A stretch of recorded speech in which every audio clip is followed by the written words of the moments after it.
जय हिंद, नमस्कार, वंदे मातरम। आज की क्लास शुरू हो चुकी है और क्लास में हम army Agniveer model paper first को डिस्कस करेंगे। आपको पता है टोटल आपके 50 प्रश्न रहते हैं, जिसमें जीके, जीएस, मैथ्स और रीजनिंग के आपके 4 पार्ट रहेंगे। जीके से 15 प्रश्न बनेंगे, 15 जीएस से, 15 मैथ्स से और 5 प्रश्न आपके रीजनिंग के होंगे। हर एक प्रश्न 2 नंबर का होगा, यानी 100 नंबर का आपका एग्जाम होगा। ठीक है, माइनस मार्किंग भी होगी, तो आपको जो सही जवाब आता है वही आपको देना है एग्ज़ाम के अंदर। तो चलिए, अभी कमेंट बॉक्स में आप जवाब देंगे, जल्दी से कॉपी पेन ले लेते हैं। पीडीएफ आपको टेलीग्राम ग्रुप में मिल जाएगी। टेलीग्राम ग्रुप का लिंक डिस्क्रिप्शन में दिया हुआ है, फर्स्ट कमेंट में दिया हुआ है, तो पीडीएफ आप वहां से डाउनलोड कर सकते हैं। और प्रैक्टिस के लिए और तैयारी के लिए बुक्स मंगवानी है तो अमेज़ॉन फ्लिपकार्ट से मंगवा सकते हैं। चलिए क्लास शुरू करते हैं। पहला प्रश्न आपके सामने आ चुका है। कर्क रेखा भारत के कितने राज्यों से होकर गुजरती है? तो आप सभी को पता है 8 राज्यों से, जिसमें कौन कौन से हैं 8 राज्यों में बताएंगे जल्दी से। बिल्कुल, राजस्थान है और गुजरात है, और कौन सा है, मध्य प्रदेश, छत्तीसगढ़ है, और बताइए, झारखंड, बिल्कुल सही जवाब, झारखंड है। झारखंड के अलावा पश्चिम बंगाल हो जाएगा, पश्चिम बंगाल, और मिज़ोरम और त्रिपुरा, मिज़ोरम और त्रिपुरा। गिनी 8 हो गए क्या? 2, 4, 6, 8। ठीक है, तो डी ऑप्शन आपका सही हो जाएगा। नेक्स्ट क्वेश्चन, अकबरनामा किसने लिखा है?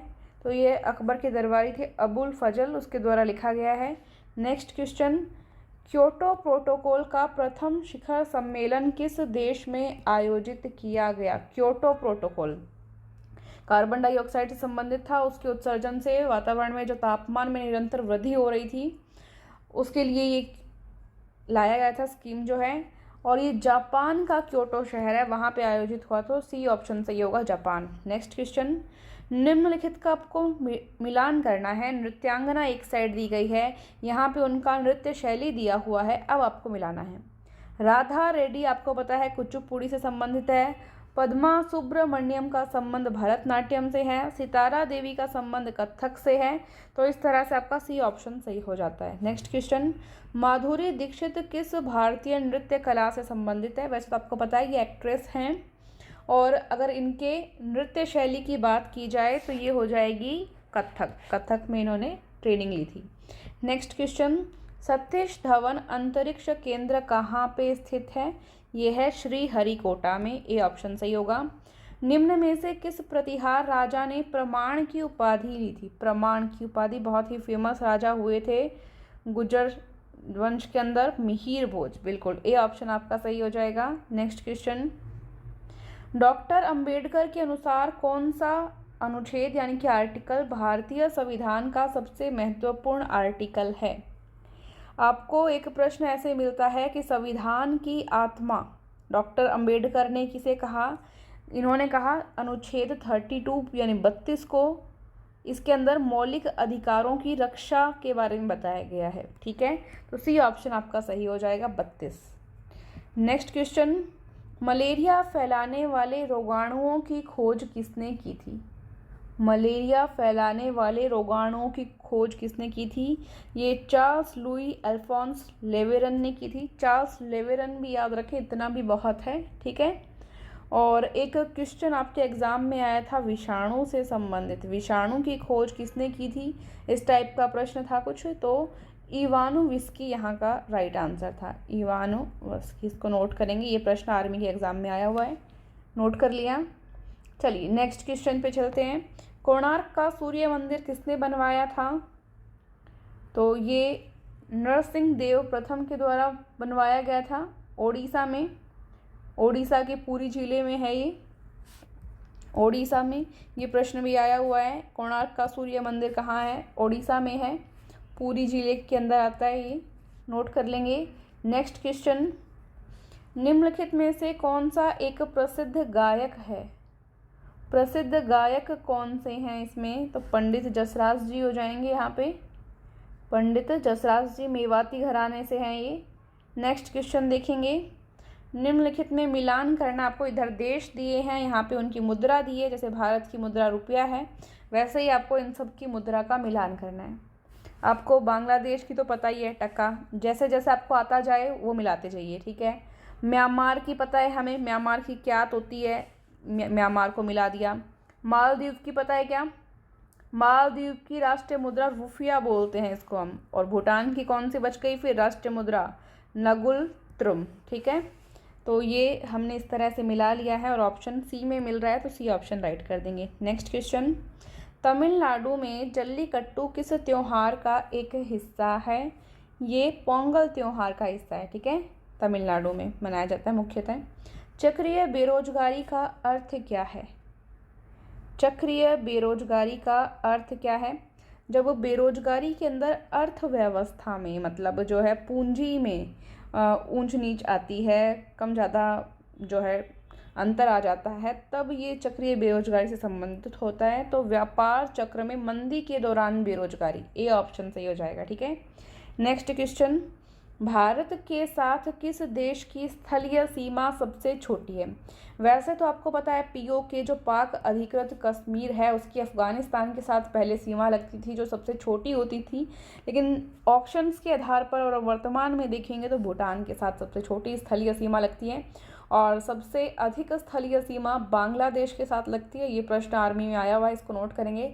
सबसे अधिक स्थलीय सीमा बांग्लादेश के साथ लगती है, नोट कर लीजिए। 15 प्रश्न स्टूडेंट्स जीके के आपके हो चुके हैं। रोज आपकी इसी समय क्लास होगी, रेगुलर आपको क्लास लेनी है, ठीक है, रेगुलर क्लास लेनी है, अपने दोस्तों के साथ शेयर भी करना है। नेक्स्ट पोर्शन आता है आपका सामान्य विज्ञान का। रेगुलर 9 बजे आपकी क्लास होगी, तो 9 बजे आपको रेगुलर क्लास लेनी है।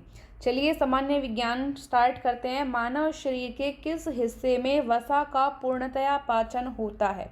वसा का पूर्णतया पाचन ये होता है छोटी आंत में, जिसको हम क्षुद्रांत बोलते हैं, ठीक है। नेक्स्ट क्वेश्चन, और जो सबसे अधिक अवशोषण होता है वो इसी के अंदर होता है, छोटी आंत में, ये भी याद रखेंगे।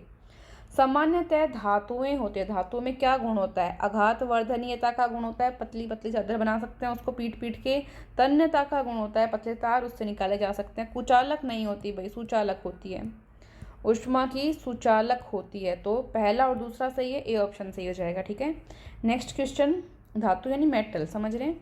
डाल्टन के परमाणु सिद्धांत के अनुसार पदार्थ का सूक्ष्मतम अविभाज्य कण क्या कहलाता है? सबसे छोटा कण, पदार्थ है बहुत सारे कणों से मिलकर बना होता है, ये जो सबसे छोटा कण है ये क्या कहलाता है आपको बताना है, बिल्कुल परमाणु कहलाता है, ठीक है।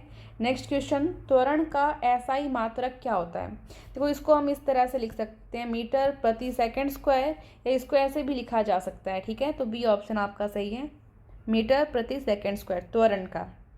त्वरण समझ रहे हैं आप?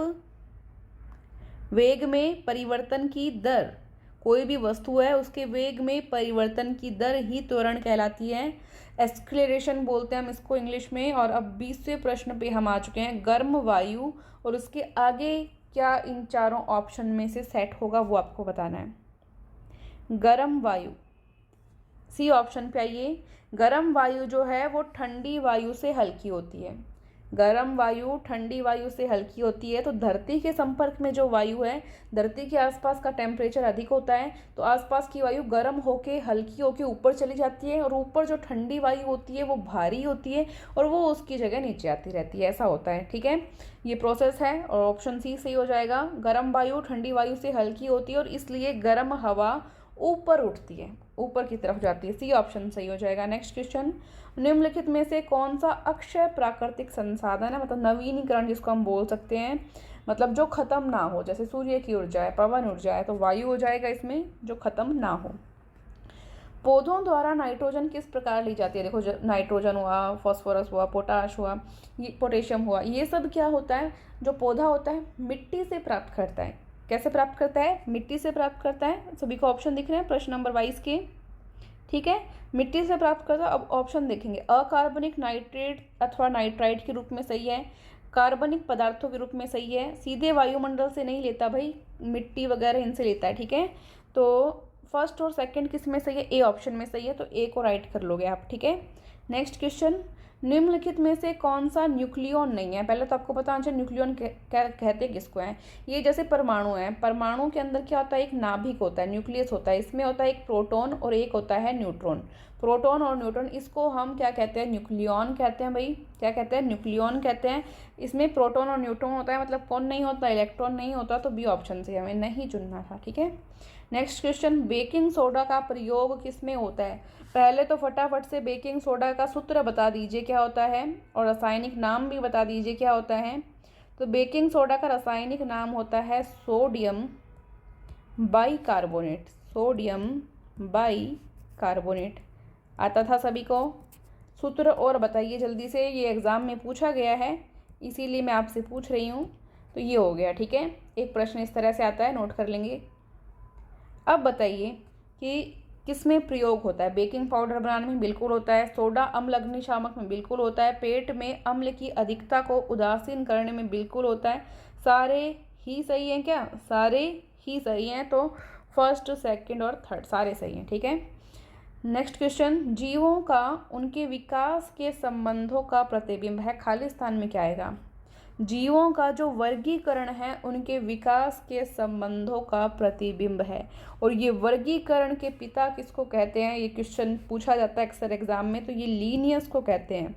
वैज्ञानिक हुए हैं लीनियस, इनको जीवों के वर्गीकरण के विकास के संबंध में जो है इनका पिता कहा जाता है। ठीक है, इनकी पुस्तक का अगर नाम पूछा जाए तो सिस्टम नेचर, पुस्तक का नाम क्या है? सिस्टम नेचर, नोट कर लेंगे। नेक्स्ट क्वेश्चन, निम्नलिखित में से किसके कारण अम्लीय वर्षा यानी एसिड रेन होती है? एसिड रेन किस कारण होती है बताएंगे? कौन कौन बता पाएंगे? बिल्कुल, सल्फर, सल्फर डाइऑक्साइड, अच्छा ऑप्शन दिया हुआ है हमको, यहाँ से कर लेंगे। सल्फर डाइऑक्साइड और कौन सा है? Nitrogen oxide. ठीक है, तो दोनों होंगे इसमें, पहला और दूसरा, ए ऑप्शन सही हो जाएगा, ए ऑप्शन सही हो जाएगा। ठीक है, नोट कर लेंगे। ये मिलकर क्या बनाते हैं? गंधक का अम्ल यानी सल्फ्यूरिक अम्ल बना देते हैं, नाइट्रिक अम्ल बना देते हैं, तो वो पानी में मिलकर बहुत नुकसान देने वाला हो जाता है, नाइट्रिक अम्ल और सल्फ्यूरिक अम्ल, जिसको हम गंधक का अम्ल भी कहते हैं। नेक्स्ट क्वेश्चन, जल में हाइड्रोजन व ऑक्सीजन के द्रव्यमानों का अनुपात क्या होता है? द्रव्यमान का अनुपात पूछा है, ध्यान देंगे। द्रव्यमान का अनुपात कैसे निकालोगे? पहले तो weight of 1 mole of hydrogen कितना होता है आपको पता है? 1 ग्राम। ठीक है, फिर weight of 1 mole of oxygen, oxygen का परमाणु क्रमांक कितना है? 8 है क्या? तो 16 हो जाएगा, लगभग 16 होता है इसका द्रव्यमान जो है 1 मोल का। तो एक ये तो हो गया हाइड्रोजन का, ये हो गया ऑक्सीजन का। ठीक है, तो अब आपको क्या करना है? रेशो निकालना है।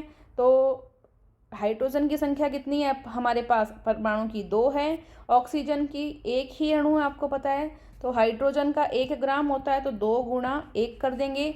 और ये ऑक्सीजन लिखा है मैंने, 1 ऑक्सीजन, ठीक है, ओ है भाई, ये जीरो मत समझ लेना इसको। नेक्स्ट है यहाँ पे, एक ही परमाणु है हमारे पास किसका? ऑक्सीजन का, तो 16, 2/16 कितना हो जाएगा? 1/8, काट लोगे ना, हो गया, समझ में आ गया।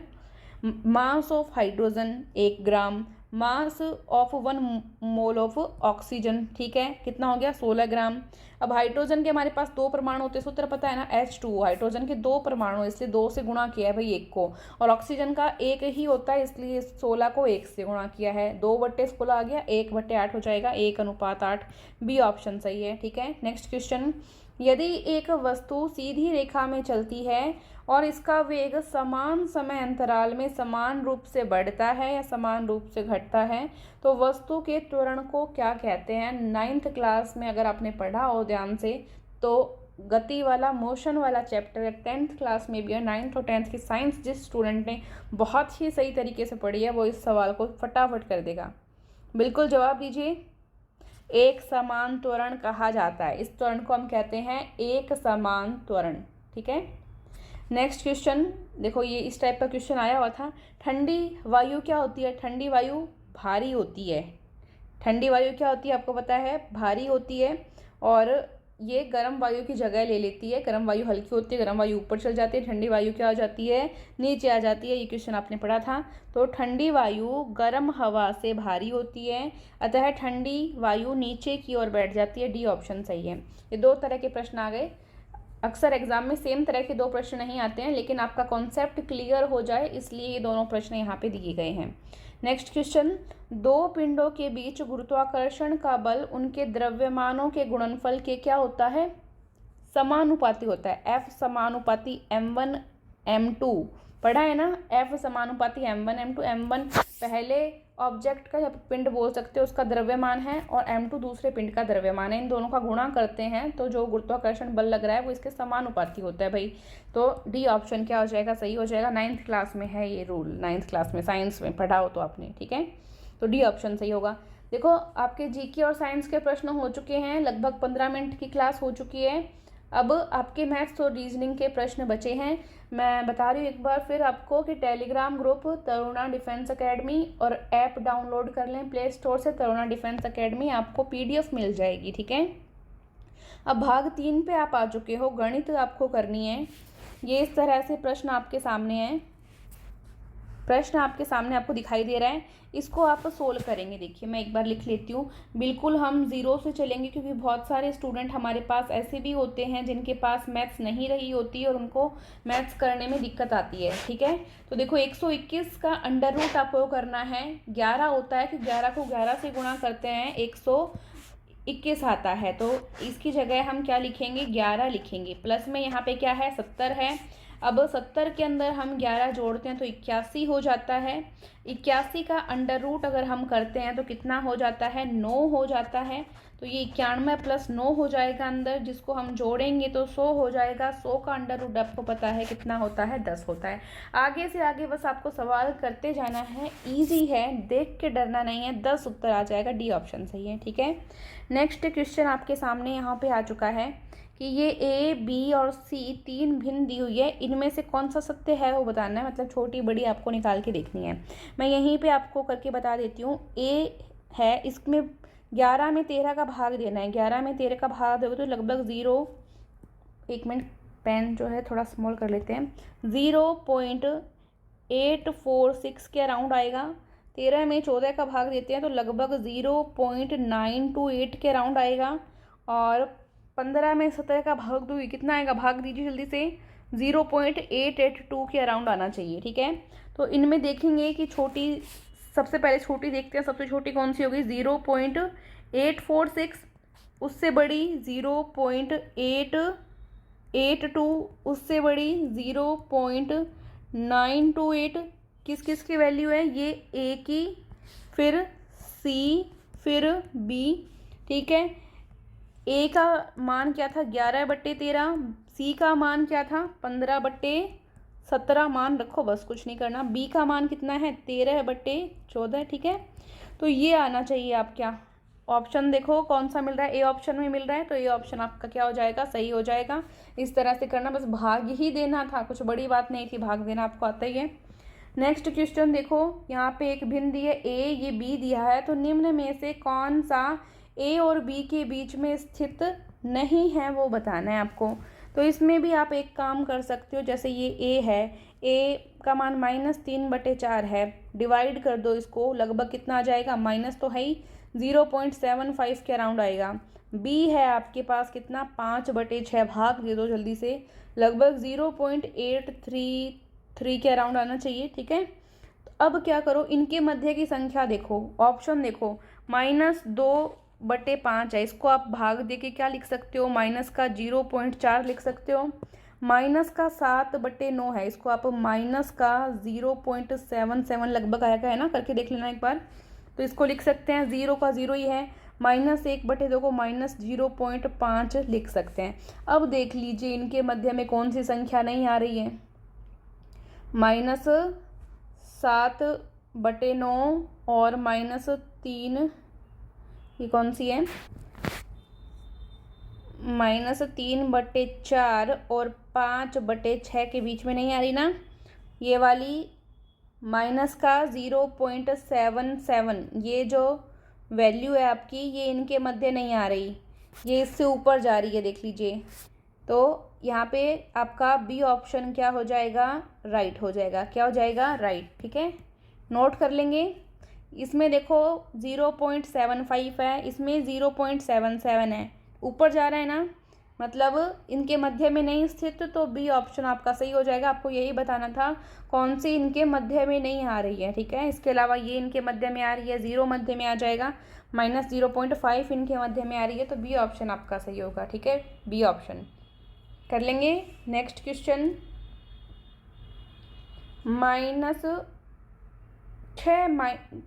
छः अंकों की सबसे बड़ी संख्या के विभिन्न अभाज्य गुणनखंडों की संख्या क्या होगी, ये आपको बताना है।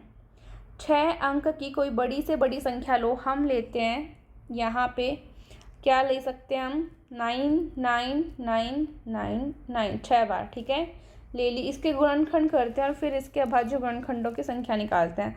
सबसे पहले देखिए किस में जा रहा है, 3 का भाग चला जाएगा, तो 3 3 3 इस तरह से आ जाएगा आपके पास। ठीक है, वापस से 3 का जा रहा है तो सारे में एक एक बार जाएगा, तो कितना हो गया, 6 बार। ठीक है, अब किस में जाएगा, 3 का जा रहा है क्या, अभी देखिए 3 का जा पाएगा, हाँ 3 का जा रहा है।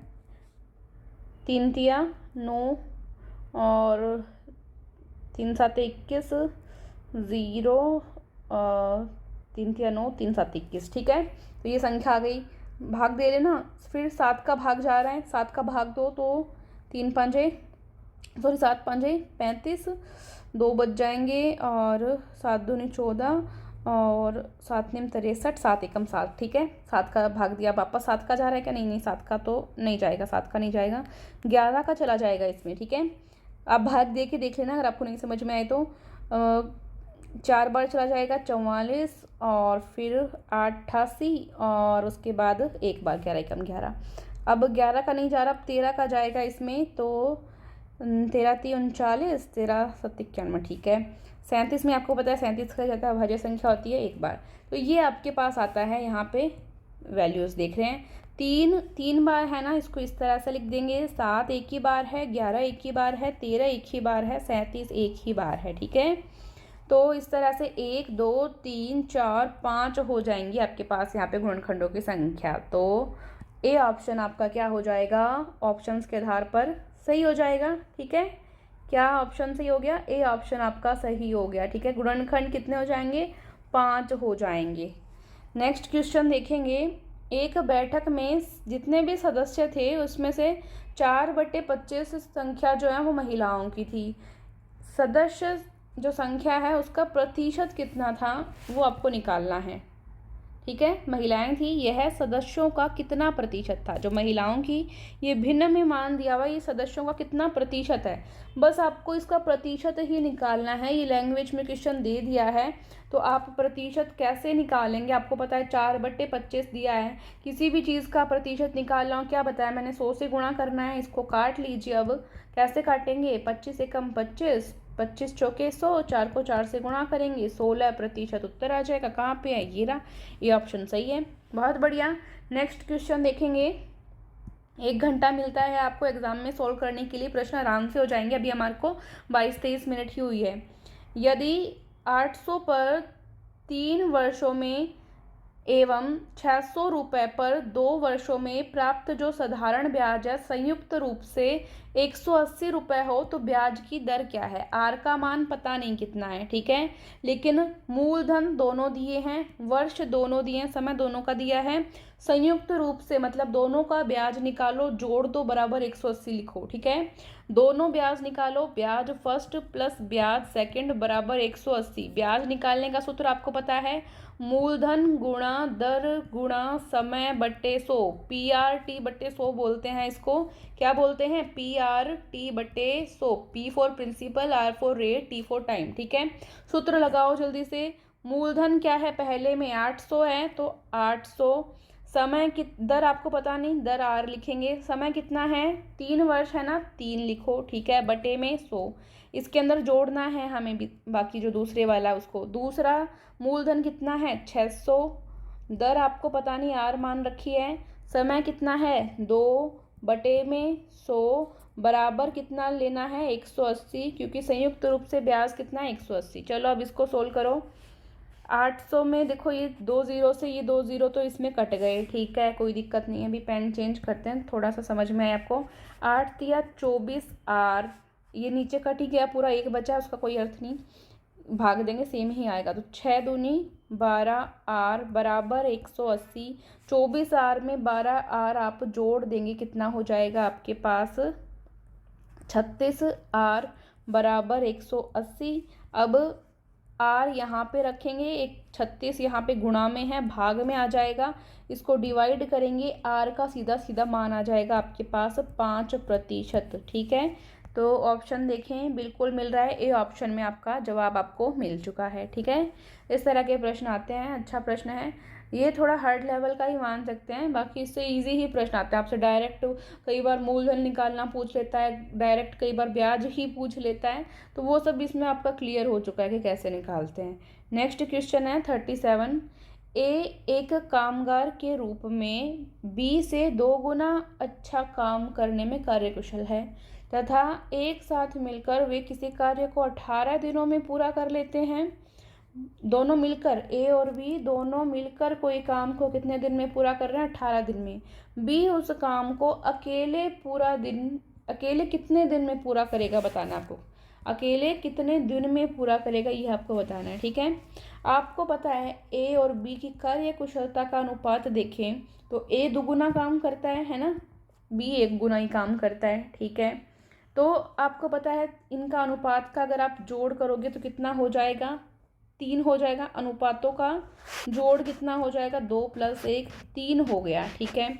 अब अगर मैं आपको कहूँ आप ये ज्ञात करो कि ए और बी दोनों के द्वारा 18 दिन में किया गया कुल कार्य कितना होगा। ए बी दोनों के द्वारा 18 दिन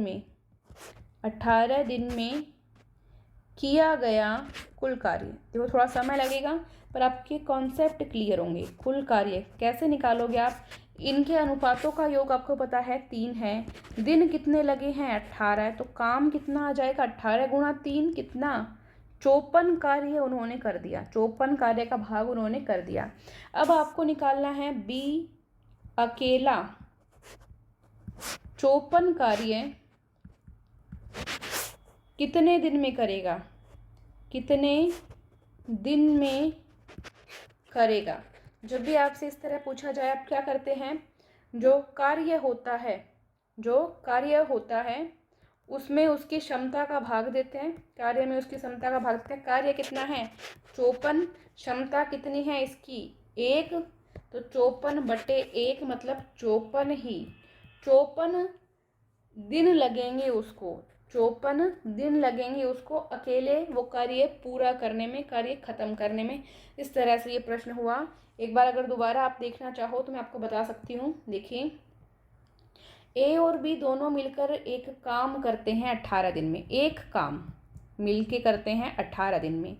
बी कितने दिन में उस काम को अकेला कर लेगा ये आपको पूछा है। ए और बी का कार्य कुशलता का अनुपात आपको पता है, बी 2 गुना काम करता है, सॉरी ए 2 गुना काम करता है और बी 1 गुना ही काम करता है। दोनों की जो कार्य क्षमता है इसको हम क्या बोलते हैं कार्य क्षमता, इनका अनुपात कितना हो जाता है 2 और 1 3 हो जाता है। अब मैंने आपको कहा कि ए और बी दोनों मिलकर 18 दिन में जो काम करते हैं वो कुल काम निकाल लो, कुल काम कितना होगा। तो दिन कितने हैं 18, कार्य क्षमता कितनी है 3, टोटल कितना काम कर देंगे 18 गुणा 3 54 काम कर देंगे वो, ठीक है 18 दिन में। चलो बढ़िया है। अब बी अकेला वो 54 काम कितने दिन में पूरा कर पाएगा ये हमसे पूछा था प्रश्न में। तो कार्य कितना है 54, उसकी क्षमता कितनी है बी की, ये देखो यहाँ पे 1, तो 54/1 यानी 54 दिन लगेंगे उसको वो काम करने में। दोनों मिलकर कर रहे थे 18 दिन में, बी अकेला कितने दिन में कर रहा है 54 दिन में, ठीक है। तो यहाँ पे ऑप्शन आपको मिलता है बी सही जवाब हो जाएगा, ठीक है। नेक्स्ट क्वेश्चन देखेंगे, क्षेत्रफल का प्रश्न आपके सामने। एक आयताकार बगीचे की लंबाई 12 मीटर, चौड़ाई 5 मीटर है, ठीक है। आयत है, पहले आयत बना लीजिए, इस तरह से होती है आयत, आपको पता ही है, ठीक है। अब आप बताइए लंबाई 12 मीटर, चौड़ाई 5 मीटर, ठीक है। आयताकार बगीचे के बराबर क्षेत्रफल वाले एक वर्गाकार बगीचे के विकिरण की लंबाई ज्ञात कीजिए। अब इसका जो क्षेत्रफल होगा ना, आयत का क्षेत्रफल बराबर है वर्ग के क्षेत्रफल के, इतना ही एक दूसरा प्लॉट मान लो, उसका क्षेत्रफल बराबर है और उसकी शेप कैसी है, वर्ग के जैसी। कैसी है, वर्ग के जैसी है, ठीक है। और इसका जो विकिरण है, इसके विकिरण की लंबाई आपको ज्ञात करनी है। विकिरण की लंबाई, विकिरण समझ रहे हैं, मैं यहाँ पे बैंगनी कलर के पेन से जो बना रही हूँ ये विकिरण है, इसकी लंबाई आपको ज्ञात करनी है। करेंगे। आयत के क्षेत्रफल का सूत्र आपको पता है क्या होता है, लंबाई गुणा चौड़ाई। लंबाई है 12, चौड़ाई है 5, कितना हो जाएगा 60। यही हो जाएगा वर्ग का क्षेत्रफल, क्योंकि दोनों का बराबर है। इसको हम मीटर स्क्वायर या वर्ग मीटर बोल सकते हैं। इससे हम वर्ग की भुजा निकाल सकते हैं। वर्ग की भुजा कैसे निकालेंगे, वर्ग की भुजा, वर्ग की भुजा हम डायरेक्ट इसका रूट करके निकाल सकते हैं। क्यों भाई, क्योंकि वर्ग के क्षेत्रफल का सूत्र होता है, वर्ग के क्षेत्रफल का सूत्र होता है भुजा स्क्वायर। भुजा स्क्वायर, तो जब आपको भुजा निकालनी है तो स्क्वायर इधर जाके क्या बन जाएगी, अंडर रूट बन जाती है। तो ये मैंने इसके क्षेत्रफल का डायरेक्ट अंडर रूट कर दिया, इससे आप समझ पाए होंगे, ठीक है। तो 60 का अंडर रूट हम कर लेते हैं। अंडर रूट करने की भी शायद आपको आगे ज़रूरत नहीं पड़े, हम आगे सोल्व करते हैं। वर्ग का विकिरण, वर्ग का विकिरण, वर्ग के विकिरण का सूत्र आपको पता है √2 गुणा भुजा, ये होता है √2 गुणा भुजा। तो √2 का √2, भुजा का मान कितना निकाल रखा है आपने, √60। तो √60, 60 को 2 से गुणा करेंगे कितना हो जाएगा 120, जो कि अंडर रूट में है। अब इसको हम क्या लिख सकते हैं, 2 गुणा 30 लिख सकते हैं 120 को। 2 दूनी 4 और 4 3 12, 120 हो जाएंगे। जोड़ा जिसका बन रहा है वो तो आ जाएगा बाहर, और जिसका जोड़ा नहीं बन रहा वो रह जाएगा अंदर। तो 2√30 और मीटर में है तो मीटर। इस तरह से हम इसको सोल्व कर सकते हैं। समझ में आया या नहीं आया। सबसे पहले देखो, आयत का क्षेत्रफल निकाला, लंबाई गुणा चौड़ाई, 12 गुणा 5 60 मीटर स्क्वायर हो गया। वर्ग की भुजा निकाल ली, कैसे, क्योंकि यही वर्ग का क्षेत्रफल भी था, और वर्ग की भुजा क्या होती है, उसके क्षेत्रफल का रूट करते ही आ जाती है, आपको पता है। तो इसका रूट कर दिया तो √60 ही आ गई वर्ग की भुजा। वर्ग के विकिरण का सूत्र आपको पता है √2 गुणा भुजा होता है। तो भुजा का मान रख दिया यहाँ पे 120 रूट में आ गया। डायरेक्ट ये भी उत्तर मिल सकता है, ये नहीं मिले तो आगे सोल्व कर लेंगे। तो ये 2√30 ये मिल रहा है आपको, ए ऑप्शन सही हो जाएगा, ठीक है। नेक्स्ट क्वेश्चन देखेंगे, ये तो सीधा ही प्रश्न लग रहा है। 1 किलोग्राम बराबर कितने ग्राम होता है, तो पता ही है सभी को, ए ऑप्शन सही हो जाएगा 1000 ग्राम। नेक्स्ट क्वेश्चन देखेंगे, स्पीड वाला है। एक कार 1 घंटे में 65 किलोमीटर चलती है, तो 5 घंटे में कितने किलोमीटर चलेगी। 1 घंटे में कितना चलती है, 1 घंटे में चलती है 65 किलोमीटर, ठीक है। 5 घंटे में कितना चलेगी, 65 गुणा 5 कितना हो जाएगा 325 किलोमीटर। तो ये लिखने की ज़रूरत नहीं थी, ये आप डायरेक्ट वहाँ पे एग्ज़ाम में कर सकते हो, मैंने तो समझाने के लिए लिख के बता दिया, ठीक है। नेक्स्ट क्वेश्चन, आप सोच रहे होंगे इतने इजी क्वेश्चन आते हैं क्या, आते हैं भाई। कुछ 4-5 प्रश्न बहुत ही इजी आते हैं, 2-3 प्रश्न बहुत हार्ड आते हैं, और बाकी प्रश्न मीडियम क्वालिटी के आते हैं। नेक्स्ट क्वेश्चन, ये प्रश्न है आपके सामने, 475 प्लस 950 का 64% बराबर 900 प्लस ए है, तो ए के स्थान पर इनमें से कौन सी संख्या होगी। कर लेंगे क्या, ट्राई करते हैं। चलिए, 475 प्लस क्या है 950, ठीक है, का 64%, का अर्थ क्या होता है, गुणा होता है। मैं का अर्थ गुणा लिख रही हूँ, 64% लगा है ना, अब यहाँ का अर्थ मैंने गुणा लिख लिया, परसेंट लगा है, मैं बट्टे में 100 लिखूँगी, ठीक है। तो यहाँ लिख रही हूँ बट्टे में 100, बराबर क्या है, बराबर 900 प्लस ए, 900 प्लस ए, ठीक है। इतना लिख लिया जो प्रश्न में दिया था। अब इसको सॉल्व करना है। 475 प्लस 950 और गुणा में 64/100। पहले इसको सोल्व कर लेते हम। ये यहाँ पे जो गुणा भाग है पहले यही सोल्व होगा बोर्ड मास के अनुसार। तो 1 0 से 1 0 कट जाएगी, 5 से डिवाइड करते हैं, 5 दूनी 10, 5 एकम 5, 5 ने में 45, 2 से इसको काट लेंगे, 2 एकम 2, 2 तिया 6, 2 दूनी 4, 19 को 32 से गुणा कर देंगे, कितना आ जाएगा ये 608, 9 दूनी 18, हाँ 608 आएगा। 608 यहाँ पे हमारा 475 चल रहा था, प्लस था, फिर 608 आ गया इसकी जगह, बराबर में क्या है 900 प्लस ए है आपका। ठीक है, इतना काम हो गया।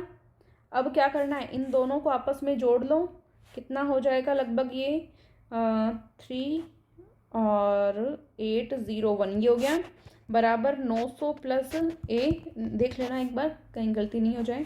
अब 900 इधर प्लस का है, इधर आके किसका हो जाएगा, माइनस का हो जाएगा, घटा लेंगे, कितना उत्तर आएगा, ए का मान आ जाएगा 183। कितना आ जाएगा 183, ऑप्शन में है क्या, हाँ है, ए ऑप्शन सही हो जाएगा। ठीक है, कोई दिक्कत नहीं है, आराम से हम कर सकते हैं, हमारे पास टाइम है। नेक्स्ट प्रश्न आपके पास ये है, इसको सोल्व करना है।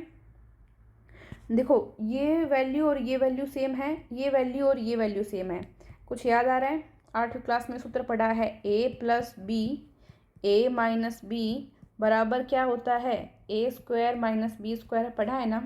फिर किस चीज़ की टेंशन, ए मतलब ए की जगह ये है, ए की जगह ये है और बी की जगह ये है। ठीक है, तो ए की स्क्वायर बी की स्क्वायर मतलब पहले वाले की स्क्वायर करो, 3a/5 इसकी स्क्वायर कर देंगे, माइनस है ना सूत्र में, तो माइनस बी की स्क्वायर मतलब ये बी की वैल्यू है, 2b/3 इसकी स्क्वायर कर देंगे और इसको सोल्व करेंगे बस। 3 की स्क्वायर कितनी होती है 9, ए की स्क्वायर मतलब ए स्क्वायर, 5 की स्क्वायर 25, 5 को 5 से गुणा, माइनस का माइनस, 2 की स्क्वायर 4, बी की स्क्वायर बी स्क्वायर, 3 की स्क्वायर क्या होती है 9। ये इतना आपका आ गया, ऑप्शन में मिल रहा है तो सही करेंगे, वरना कुछ आगे सोल्व करेंगे। मिल गया ऑप्शन में आपको, सी ऑप्शन सही है। ठीक है, नेक्स्ट क्वेश्चन, एक वर्ग का क्षेत्रफल 9x² plus 24xy plus 16y² है, इसकी भुजा क्या होगी। द्विघात समीकरण नाम सुना है, उस तरह से इसको हम सोल्व कर सकते हैं। देखिए यहाँ पे ये 9 है, इसको हम किस तरह से तोड़ सकते हैं, हम इसको इस तरह से लिख सकते हैं, 3x की होल स्क्वायर लिख सकते हैं, बिल्कुल एक साथ स्क्वायर लिख दिया हमने। 16y² है, 16 को हम लिख सकते हैं 4 की स्क्वायर, वाई स्क्वायर को साथ में इसको भी ले लिया 4y² प्लस यहाँ पे था 24xy है, इसको हम कैसे तोड़ें, 2 गुणा 3 गुणा 4 कर सकते हैं, 2 तिया 6, 6 चौके 24 कर सकते हैं, तो 2 3 के साथ x लगा दिया मैंने और गुणा 4y। ठीक है, समझ में आ रहा है, मैंने तोड़ के लिखा है, ये गुणा है, ये गुणा का निशान है, ये x है बीच में, इस तरह से मैंने इसको तोड़ के लिख लिया। कोई दिक्कत है, कोई दिक्कत नहीं है। क्यों किया मैंने ये सब, क्यों किया, क्योंकि मुझे एक सूत्र पता था, a² plus 2ab plus b² is equal to a plus b। जब आप बहुत प्रैक्टिस करने लग जाते हो तो आपका दिमाग अपने आप चलेगा, ये सूत्र आपको इसको देखते ही याद आ जाएगा, फिर आपको आगे इसको इस तरह से तोड़ लेना है। तोड़ लिया, अब इस सूत्र को, ये खुला हुआ सूत्र है हमारे पास, इसको हम a प्लस बी की होल स्क्वायर लिख सकते हैं। a की वैल्यू हमारे पास क्या है 3x, a की वैल्यू क्या है 3x। ठीक है, b की वैल्यू क्या है हमारे पास 4y, तो a प्लस बी की होल स्क्वायर है, a की जगह 3x लिखेंगे प्लस b की जगह 4y लिखेंगे और ऊपर क्या लिख देंगे होल स्क्वायर लिख देंगे। तो ये यहाँ पे भुजा स्क्वायर आ जाती है, भुजा स्क्वायर हो जाती है, तो भुजा की वैल्यू क्या हो जाएगी हमारे पास 3x प्लस 4y, क्या हो जाएगी 3x प्लस 4y। क्यों, क्योंकि ये वर्ग का क्षेत्रफल है, वर्ग का क्षेत्रफल है, ये क्या है वर्ग का क्षेत्रफल, और वर्ग के क्षेत्रफल का सूत्र क्या होता है भुजा स्क्वायर। तो अब इसके ऊपर ये स्क्वायर आ रही है, यहाँ पे स्क्वायर हटा दें तो हमारे पास ओनली क्या आ जाएगी भुजा आ जाएगी, और भुजा ही हमको ज्ञात करने, तो हमने यहाँ पे जो स्क्वायर आई थी, ये देखिए ये जो स्क्वायर आई थी यहाँ पे, ये स्क्वायर हमने हटा दी, तो अंदर वाला जो बचे हमारे पास 3x + 4y, ये क्या बच जाएगा, ओनली भुजा बच जाएगी, 3x + 4y। डी ऑप्शन क्या हो जाएगा, सही हो जाएगा। कोई बड़ी राम कहानी नहीं थी इसमें, इसको देखते ही सूत्र याद आएगा आपको ये वाला। आप इसको बंद करने की ट्राई करो, फोल्ड करो इसको। जब कपड़े बिखरे हुए हों बहुत सारे, उसको फोल्ड करके रखते हैं ना, तो उसी तरह से इसको फोल्ड किया सीधा। ये व्हाट्सएप नंबर है,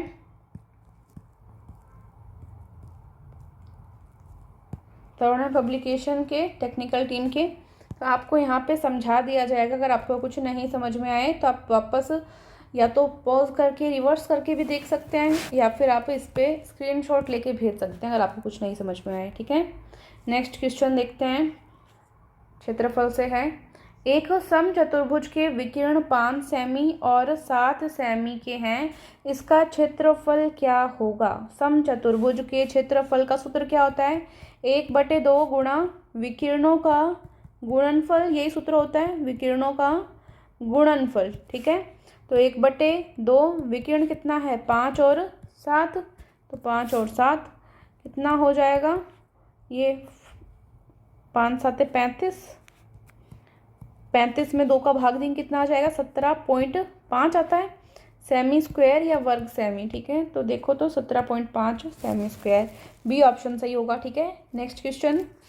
एक 40 मीटर लंबे और 18 मीटर चौड़े आयताकार खेत में 360 मीटर क्यूब जल से सिंचाई की जाती है। खेत में जल स्तर की ऊंचाई मीटर में क्या होगी, ये प्रश्न पूछा है आपसे। जो जल का स्तर है उसकी ऊंचाई याद करनी है आपको, जल का स्तर है उसकी ऊंचाई आपको याद करनी है। लंबाई दी है, चौड़ाई दी है, और ये खेत में इतने जल से सिंचाई की जाती है। मतलब आप ये मान सकते हो कि आयतन मान सकते हो इसको एक तरीके से। कोई आयताकार खेत है, उस पर मिट्टी बिछा दी, जल बिछा दिया, इसको ऊंचाई वो आयतन मान सकते हैं हम, और ऊंचाई इसकी आपको याद करनी है। तो घनाभ आपने नाम सुना होगा, एक आकृति पड़ी है घनाभ, इस तरह से पढ़ी है, ये आकृति जरूर पढ़ी आपने। इसके आयतन का सूत्र क्या होता है, लंबाई गुणा चौड़ाई गुणा ऊंचाई, यही होता है। तो लंबाई का मान 40, ऊंचाई का मान कितना है, ऊंचाई चौड़ाई बोल सकते हो आप इसको 18, और हाइट पता नहीं कितनी है, बराबर 360। इसको सोल्व करना है आपको, h का मान निकालना है, h बराबर 360। ये सब इधर गुणा में है, भाग में आ जाएंगे, काट लेंगे, 0 से 0 कट जाएगा, 4 एकम 4, 4 में 36, 9 एकम 9, 9 दूनी 18, 1/2 आ गया h का मान, यानी 0.5 मीटर ऊंचाई, 0.5 मीटर ऊंचाई, ए ऑप्शन आपका सही है। ठीक है, मैथ्स आपकी स्टूडेंट्स कंप्लीट हो चुकी है। तर्क शक्ति यानी कि रीजनिंग पे अब आप आ चुके हैं। ठीक है, रीजनिंग पे आप आ चुके हैं। ये देखिए, ये एक प्रश्न है, इसमें कूट दिया गया है, इसी तरह से आपको इस कूट से कौन सा संबंधित है ऑप्शन वो चुनना है। इसको आप चुनेंगे तो देखें, इसको एक नंबरिंग दे दें, इसको एक नंबरिंग दे दें, 1 2 3 4 5 6 तक नंबरिंग दे दी। अब देखो यहाँ पे सबसे पहले कौन से नंबर वाला है, 2 नंबर वाला है, तो यहाँ पे 2 लिखेंगे। इसके बाद में ई है, ई कितने नंबर पे है, 5 है, तो 5 लिखेंगे। डी कितने नंबर पे है, 1 नंबर पे है, तो यहाँ पे हम 1 लिखेंगे। फिर एल कितने नंबर पे है, 6 नंबर पे है, तो यहाँ पे 6 लिख देंगे। एम कितने नंबर पे है, 3 नंबर पे है, तो यहाँ पे 3 लिख देंगे। एस कितने नंबर पे है, 4 नंबर पे है, तो यहाँ पे 4 लिख देंगे। ठीक है, तो 2 5 1 6 3 4 ये आपका कूट बनता है। इसी तरह से इस पे लिखेंगे 1 2 3 4 5 6। ठीक है, अब आपको इस कंडीशन में लिखना है, इसको इस फॉर्मेट में लिखना है आपको। ठीक है, तो अब देखो आपको क्या करना है, लिखो ये एक बार फॉर्मेट लिख लो, 2 5 1 6 3 4। ठीक है, अब ऊपर वाले को इसको भूल जाओ, बस आपको ये देखना है। ठीक है, 2 नंबर पे कौन है, ए है, 5 नंबर पे यू है, 1 पे वी है, 6 पे आर है, 3 पे एल है, 4 पे ओ है। ये सबसे इजी तरीका है इसका, AUVRLO, AUVRLO, ऑप्शन सही है। काफ़ी इजी तरीका है, कर सकते हैं ऐसे। नेक्स्ट क्वेश्चन, वह अक्षर समूह चुने जो निम्नलिखित श्रृंखलाओं में प्रश्न चिन्ह का स्थान ले सकता है। कैसे कर सकते हैं इसको, कोई आइडिया? देखो, L में 2 ऐड कर दूं तो N आता है। फिर N में 2 ऐड कर दूं P आता है। P में 2 ऐड कर दूं R आता है। R में 2 ऐड कर दूं T आता है। T में 2 ऐड करूं तो V आएगा ना, 2 ऐड कर दूं V आएगा, ठीक है। इसी तरह J में I कैसे आएगा, 1 माइनस करते हैं, 1 माइनस करते I में 1 माइनस करते ही H में 1 माइनस करते ही क्या आता है, G आता है। G में 1 माइनस करते ही F, और F से 1 कम क्या करते क्या आ जाएगा, यहाँ पे E आ जाएगा। ABCDEF, ठीक है, 1 माइनस किया, समझ गए, तो VE आ गया। उसके बाद में एक स्टेप और रहा है हमारा, B से Y कैसे बन सकता है, -3 करूँ क्या, B में -3 करती हूँ तो A गायब, Z गायब, Y आ जाएगा, सही है। Y से 3 माइनस करती हूँ तो V आ जाएगा। V से 3 माइनस करती हूँ तो S से 3 माइनस करती हूँ P, और P से 3 माइनस करती हूँ तो क्या आएगा, M आएगा, M आ जाएगा, M, ठीक है। VEM, ये उत्तर होना चाहिए। देखो एक बार मिल रहा है क्या, VEM, A ऑप्शन मिल रहा है, ठीक है। अब ये तो इजी प्रश्न होता है, इस तरह का प्रश्न इजी है। देखो, P प्लस Q का अर्थ क्या है, P Q की बहन है। P प्लस Q का अर्थ P Q की बहन है। P भाग Q का अर्थ P Q की माँ है। P गुणा Q का अर्थ P Q का भाई है। तो निम्नलिखित में से किसका अर्थ A D की चाची, मामी, ताई, फूफी, बुआ, मौसी है। ये प्रश्न आपके सामने दिया हुआ है। मोटे तौर पर देखें तो प्लस का अर्थ क्या है, बहन, प्लस का अर्थ क्या है, बहन, ठीक है। और भाग का अर्थ क्या है, भाग का अर्थ माँ, ठीक है। और गुणा का अर्थ क्या है, भाई, तो गुणा का अर्थ क्या है, भाई। मोटे तौर पर ये 3 बात हमको याद रखनी है, ठीक है। अब ये विकल्प देखें तो एक बार C विकल्प देखो सबसे पहले आप, A प्लस B भाग C गुणा D। प्लस का अर्थ क्या है, बहन है, मतलब ये क्या है, B की बहन है, ठीक है। P Q की बहन, मतलब ये वाली बहन है, A बहन है, ठीक है, A बहन है। और भाग का अर्थ क्या है, माँ है, तो B क्या है, C की माँ है। B क्या है, C की माँ है, क्या है, सॉरी, C क्या है, D का भाई है। C क्या है, D का भाई है। कन्फ्यूज़ हो जाने वाला प्रश्न है वैसे, पर एक बार समझ में आ जाए तो इजी रहेगा। C क्या है, D का भाई है। ये प्रश्न हो गया आपका, ठीक है। अब आप देखो तो C D का भाई है, मतलब ये दोनों भाई बहन या भाई जो भी हों, अपने को नहीं मतलब, इनकी माँ कौन है, B है। इन दोनों बच्चों की, C और D की माँ कौन है, B है, और B की बहन कौन है, A है। तो अपनी मम्मी की बहन क्या लगेगी हमारे, अपनी मम्मी की बहन मौसी लगेगी ना, क्या लगेगी, मौसी लगेगी। तो हमारा यहाँ पे मौसी सही हो जाएगा, तो ये सी ऑप्शन सही होगा हमारा, ठीक है। A क्या है, A D की मौसी है, नोट कर लेंगे। नेक्स्ट क्वेश्चन, निम्नलिखित में से असंगत पद का चयन कीजिए। असंगत पद कौन सा है इनके अंदर से, वो आपको देखना है। एक तो हम ABCD लिखते हैं इस तरह से, ABCDE इस तरह से, फिर हम लिखते हैं एक उल्टा ZYXW इस तरह से, ठीक है। तो अब हम देखेंगे इसमें तो DVW में क्या खासियत है। इसमें सीधे नंबर से 4 पे D आता है, उल्टे नंबर से 4 पे W आता है, मतलब इसको हम बोलते हैं विपरीत वर्ण। क्या बोलते हैं, ऑपोजिट या विपरीत वर्ण बोलते हैं, ठीक है।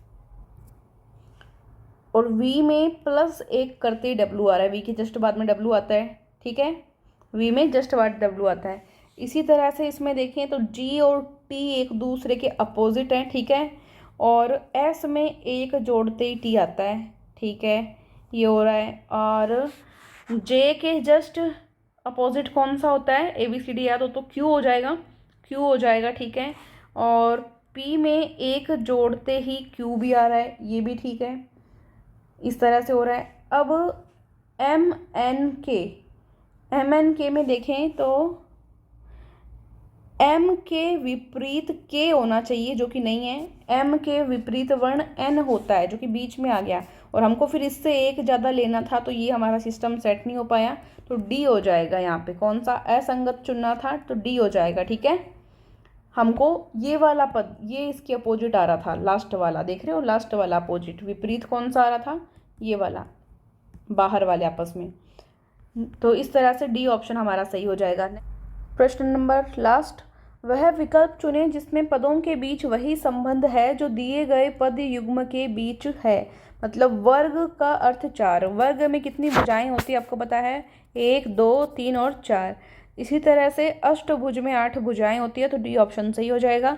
ये आज की क्लास थी, आशा करते हैं आपको पसंद आई होगी। तो जो नए स्टूडेंट हैं सब्सक्राइब कर लें ताकि उनको नेक्स्ट वीडियो का नोटिफिकेशन प्राप्त हो जाए। और पीडीएफ के लिए टेलीग्राम ग्रुप अभी ज्वाइन करें, तरुणा डिफेंस एकेडमी सर्च करें टेलीग्राम पे जाके।